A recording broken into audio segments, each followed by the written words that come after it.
우리 그리스도교는 이 유대교의 민족주의를 넘어섰기 때문에 세계적인 종교가 될 수 있었습니다. 심지어 백인 기독교인들이 다른 대륙을 차별하고 착취하던 시절에도 그리스도교는 각 지방에서 고유한 힘으로 각각 피어났습니다. 아메리카의 흑인 노예들은 하나님과 함께 해방운동을 했습니다. 일제 치하의 조선인들은 하나님과 함께 독립운동을 했습니다. 흑인들은 예수를 흑인으로 그렸고, 여성들은 예수를 여성으로 그렸고, 또 아시아인들은 예수를 아시아인으로 그렸습니다. 이것이 바로 그리스도교가 갖고 있는 고유한 매력입니다. 그 사람이 누구든지 그 사람의 출신, 민족, 또 인종, 성별, 또 성정체성, 성적 지향, 장애 여부를 넘어서 누구든지 그리스도가 선포하는 해방과 권리를 누릴 수 있다는 것. 이것이 바로 그리스도교의 고유한 매력이라고 할 수 있겠습니다. 오늘 사도행전에서는 빌립이 등장합니다. 그는 사도들이 임명한 전도자였습니다. 빌립은 오늘 길에서 에티오피아 사람을 만났습니다. 그 사람은 에티오피아 여왕의 재정을 관리하던 내시였습니다. 그 내시는 길에 정차된 마차에 앉아서 책을 읽고 있었습니다. 그 책은 바로 이사야서였습니다. 빌립은 그냥 넘어갈 수가 없었습니다. 저희도 이 카페나 식당 옆에 테이블에서 교회 얘기를 하면은 또 귀가 쫑긋 솟지 않습니까? 네. 그냥 넘어갈 수가 없습니다. 오늘 성서에서는 성령이 빌립을 이끌었다 그랬는데, 성령은 이제 우리의 오지랖을 나타나게 하는 그런 하나님입니다. 길을 가다가 멈춘 빌립이 내시에게 물었습니다. 선생님, 지금 읽고 계신 것을 이해하십니까? 내시가 말합니다. 모르겠습니다. 여기서 이사야가 말하는 고난당하는 이가 누구입니까? 빌립은 천천히 성경을 가르쳐 주면서 그에게 예수에 관한 복음을 전했습니다. 빌립의 가르침을 듣던 내시가 말합니다. 선생님, 저기 냇가가 있습니다. 저 물가로 가서 저에게 세례를 주십시오. 빌립은 매우 놀랐습니다. 왜냐하면 이렇게 복음을 듣고 빨리 확신을 갖게 된 사람은 없었거든요. 동포 유대인 중에서는 오히려 예수를 의심하는 이들이 더 많았습니다. 오랫동안 가르쳤어도 이 복음을 저울질하는 사람들, 그리고 결국에는 이해하지 못하고 돌아서는 사람들이 더 많았습니다. 저도 새민족교회에서 새롭게 교회에 등록하는 교우들을 보면은 공통점을 발견합니다. 그것은 결단이 빠르다는 것입니다.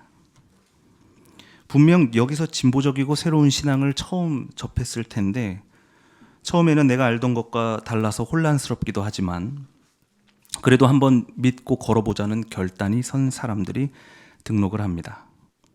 저울질을 하거나 또 고민을 꽤 오래 하던 사람들도 있었는데, 그들은 결국 우리와 함께 하지는 못하더라고요. 물론 꼭 함께 해야 되는 것은 아닙니다. 각자의 자리가 있으니까요. 하지만 에티오피아 내시는 오늘 처음 만난 빌립의 말을 듣고 그리스도인이 되기로 마음을 먹었습니다. 세례를 달라는 이방인의 말에 빌립이 멈칫하자 오히려 내시가 묻습니다. 내가 세례를 받는데 무슨 거리낌이라도 있습니까? 처음에 예수의 복음은 유대교에 대한 새로운 해석이었기 때문에 결국 유대인들을 위한 것이었습니다. 그런데 지금 유대 사람이 아니라 에티오피아 사람이 그것을 달라고 합니다. 많은 유대인들은 줘도 안 갖는다고 거부하고 있는데 M1 에티오피아 사람이 지금 달라고 하는 상황입니다. 이걸 줘도 되는지, 그래도 주지 말아야 하는지 빌립은 고민이 되겠죠. 그런데 또 생각해 보니까 에티오피아 사람이 세례를 받지 못할 이유도 없습니다. 그리스도인은 유대인만 할 수 있다는 법도 없으니까요. 빌립은 그냥 세례를 줍니다. 그렇게 민족의 핏줄이 아니라 오로지 본인의 의지와 결단으로 그 에티오피아 사람은 그리스도에게 연결되었습니다. 오늘 성서 본문들은 우리 모두가 그리스도와 연결되어 있어야 한다고, 즉 예수와 붙어 있어야 한다는 얘기를 들려줍니다. 오늘 복음서에서 예수는 스스로를 포도나무에 은유합니다. 나는 포도나무요, 너희는 가지다. 사람이 내 안에 머물러 있고 내가 그 안에 머물러 있으면, 그러니까 나에게 붙어 있으면 그는 많은 열매를 맺는다. 너희는 나를 떠나서는 아무것도 할 수 없다. 뭐 싫어도 교회에 붙어 있으라는 말 같기도 하고, 또 교회를 떠나게 되더라도 예수를 놓지 말라는 말 같기도 합니다. 어쨌든 예수와 붙어 있으라는 말입니다. 가지가 나무와 떨어져 있으면 열매를 맺지 못하는 건 당연한 일이잖아요. 그런데 마지막 문장이 마음에 걸립니다. 너희는 나를 떠나서는 아무것도 할 수 없다. 아니, 무슨 예수가 만능 해결사도 아니고 예수 없이 잘 살아가는 사람들이 얼마나 많습니까? 저도 사실 예수 없이 잘 살 때가 많습니다. 믿으실지 모르겠지만 저는 그래도 나름 노래를 잘하거든요. 이거 예수 믿고 잘하게 된 게 아닙니다. 연습을 열심히 했거든요. 그러니까 저는 여기서 예수 믿으면 공부를 잘하게 된다거나 인생이 잘 풀린다고 말하고 싶지는 않습니다. 또 이 포도나무 본문을 가지고 여러분에게 교회 열심히 다니라고 말하고 싶지도 않습니다. 그렇다고 열심히 하지 말라는 말은 아닙니다. 그런데 그렇게 잘 살다 보면 어딘가 막힐 때가 있습니다. 생각지도 못한 일을 당한다거나 큰 어려움과 두려움에 빠질 때가 있습니다. 작년 여름에 제가 사랑하는 사람이 암 진단을 처음 받았을 때를 생각해 보면 병원에서 아무것도 들리지 않고 한 발자국도 못 걷겠더라고요. 그런 두려움은 난생 처음 겪는 두려움이었습니다. 또 우리가 투쟁을 하다 보면 길이 막힐 때가 있습니다.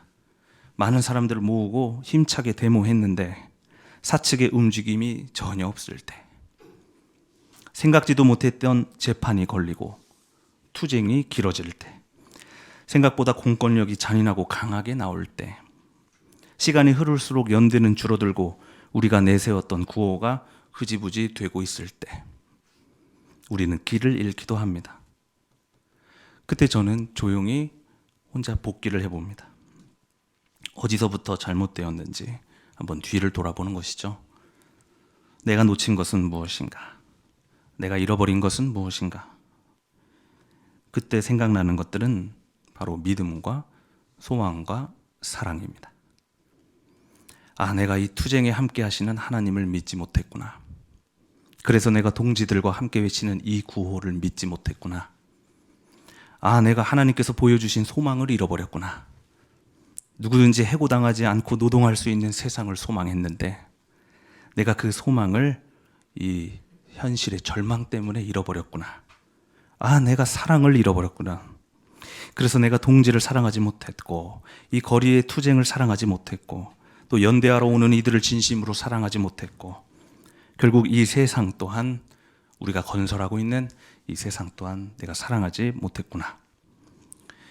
저의 이 못난 모습을 발견할 때마다 사실 내가 예수와 붙어 있지 못했다는 사실을 깨닫게 됩니다. 그리고 이 상태로는 두려움과 절망 안에서 한 발자국도 움직이지 못하는 것 또한 알게 됩니다. 저는 하나님이 누구인지 전혀 모르고 있었습니다. 그러니까 아무리 교회를 오래 다녔어도, 아무리 농성장을 오래 지켰어도 하나님과 붙어 있다는 사실을 전혀 알 수 없었던 것입니다. 그런 저에게 오늘 요한이 하나님의 이름을 가르쳐 줍니다. 그것은 바로 사랑입니다. 하나님은 사랑입니다. 이것은 하나님이 단순히 사랑이 많은 분이 아니라 사랑 그 자체라는 말입니다. 사랑하시죠? 사랑하세요? 내가 너를 사랑한다 할 때 그 사랑이요. 요한은 그 사랑이 바로 하나님이라는 사실을 깨닫게 된 것입니다. 우리가 하나님이라고 부르지만 사랑님이라고 불러도 되겠네요. 이제 하나님은 어떤 특정한 종교의 신이나 특정한 민족의 뿌리가 될 수 없습니다. 그러므로 이제 우리는 유대 사람이 아니라 에티오피아 사람이 오로지 자기 결단으로 세례를 받고 그리스도인이 되었듯이 오로지 이 사랑 안에서 그리스도와 완전히 연결될 수 있습니다. 요한이 이렇게 말합니다. 지금까지 하나님을 본 사람은 없습니다. 그러나 우리가 서로 사랑하면 하나님이 우리 안에 계신 것입니다. 그러므로 하나님 안에 붙어 있고자 한다면 어떻게 해야 돼요? 서로 사랑하십시오. 사랑하면 두려움이 없어집니다. 사랑하면 어떤 어려움 안에서도 담대하게 이겨내고 살아갈 수 있게 됩니다. 포도나무이신 예수께서 가지는 언제나 나와 붙어 있어야 한다고 말씀하셨습니다.